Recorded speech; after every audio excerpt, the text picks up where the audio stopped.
Alrighty, we're doing more factoring using the quadratic formula. In this video, I want to try to get through 3 questions. These kind of take a little while.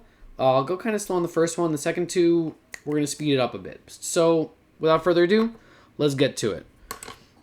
I'm going to copy x squared, x, and -4. So this is x squared plus x minus 4 equals 0. And let's just hop to it. So we're already onward. We're going to the presenter. X squared plus x minus 4 equals 0. And we're going to factor this using the quadratic formula.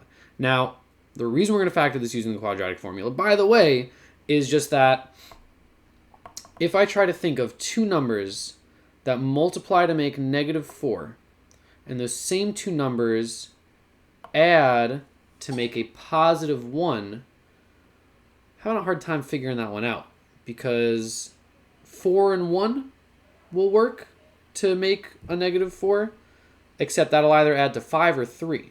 If I try 2 and 2, that'll work, but those will either add to 4 or 0, and there's a 1 in front of here. So I'm having some trouble.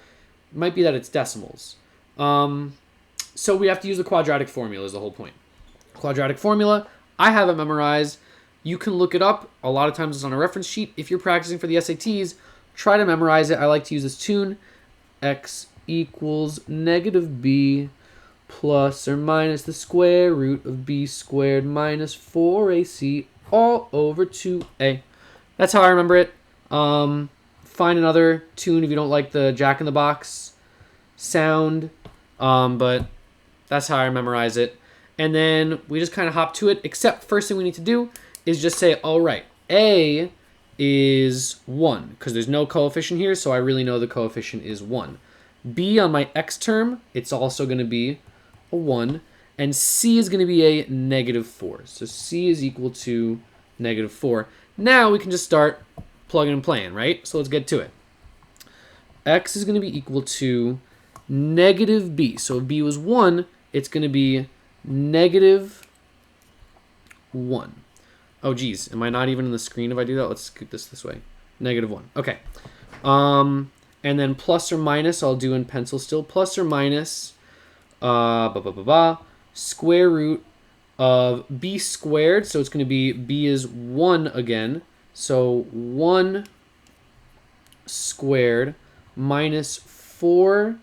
And instead of a is going to be parentheses 1. And instead of c, it's going to be parentheses -4, right?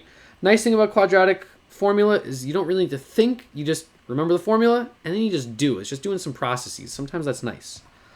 All over 2, and instead of a, it's just going to be a 1. Most commonly, you're going to have a as 1, but we're going to see an example today where it's not. Let's keep going. Okay. Up here, I'm going to do this square first, so x equals -1 stays, plus or minus stays. This is going to be square root of 1 squared is just 1. -4 times 1 isn't going to change it, times another -4. That's going to be plus 16. Okay, plus 16. All over 2 times 1 is just 2. So then we're going to end up with x equals -1 plus or minus the square root of 17 all over 2. And now this is where we start to see, oh, okay. I couldn't think of two numbers that multiplied to -4 and added to 1 because this is not a perfect square, so it's going to be some kind of nasty decimal, right? There are two ways you can do this. You can either just, depending on what they want as your answer, you can either just say, all right, well, I'm going to do the plus over here, and I'm going to do the minus over there. Again, from the plus or minus, I have to now split it up into 2. I can just say, all right, well, my two solutions are 1 plus root 17 over 2, or -1 minus root 17 over 2, and that's it.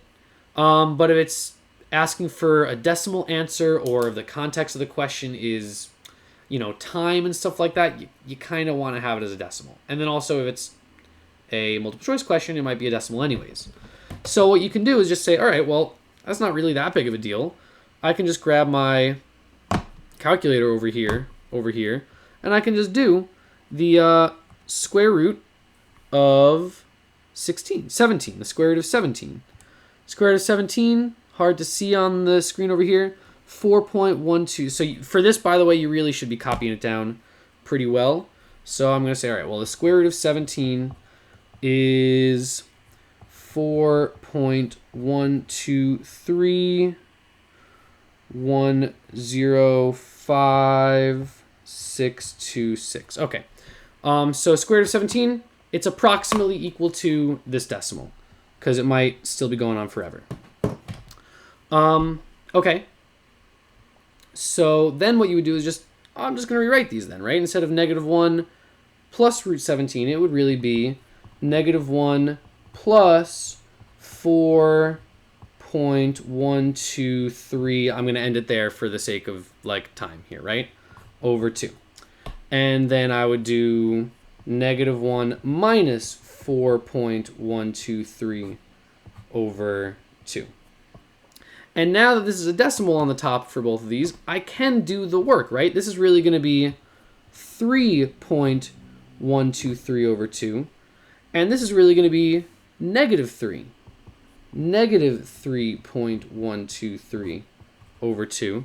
And because these are decimals, I can do that also, right? And you get a full decimal answer for your two things. So a lot of times quadratic equation, you're going to end up with a gross decimal answer. Let's just do it just to figure it out. I'm going to use my calculator. I think without the square root, I can just do this calculator. So let's do 3.123, but I'm going to continue with 105,626 divided by 2. So I end up with one of my answers at the end is going to be x equals 1.561 I'll round after the fourth decimal just arbitrarily. And then let's do it again, except instead of 3.123, it's going to be negative. Well, clearly it's just going to be equals -1.5616. So those are my two answers. I guess I really should be writing out the rest of it, but that's it. That's only one example, so I'm not going to dilly-dally. Let's move on to at least 2 examples for this video. Second example over here. It's not that crazy. It just looks a little different because there's a number in front, but it's not a big deal. Let's get to it. So 2x squared minus 4x minus 3 equals 0. Let's do it. And then also, by the way, this is another place where quadratic equation is nice, right? I can think of two numbers that multiply to -3 and they also add to -4. Actually, I can't, because to make -4, it would have to be -1 and -3. That's going to make a +3. So that's already an issue. But then also, if you ever have a number in front, you can't do that simple two numbers that multiply, two numbers that add. This kind of changes things a little bit. So we're just going to dump it into the quadratic formula and then go with it, right? So I know that A is, in this case, actually 2. I know that B is really -4. Don't lose that negative over there. B is really -4, and C is really -3. And from here, we just got to plug it back into our formula, which is x equals -b plus or minus the square root of b squared minus 4ac all over 2a. I don't need to use the tune to have it memorized, but that is what is going on in my head as I'm doing that work. Okay, so let's hop to it, right? Nothing else to be done. So this is now going to be x equals -b, so it's going to be -2 plus or minus the square root of, by the way, a lot of students love to forget that negative there. It is built into the formula. Do not forget it. If this was a -2x squared at the front, it would be a negative, which flips to a positive. A double negative flips to a positive. Sorry, a little side note I just wanted to mention. Whoop. Almost a big mistake. B is not 2. A is 2. B is -4. So this is really going to be double negative 4, so it's really going to be a positive 4. Positive 4 over here. Good thing I caught that. Good thing I took that little tangent. And the next b squared, this is going to be parentheses negative 4 squared.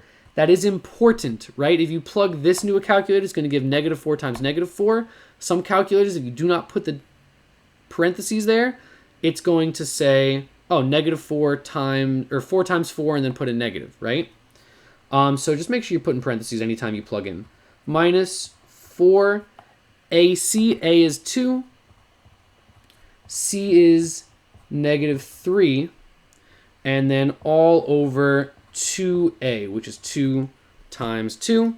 There's a bit more work to be done on this one, so let's get to it. Only 2 examples this video. That's fine and good enough for me.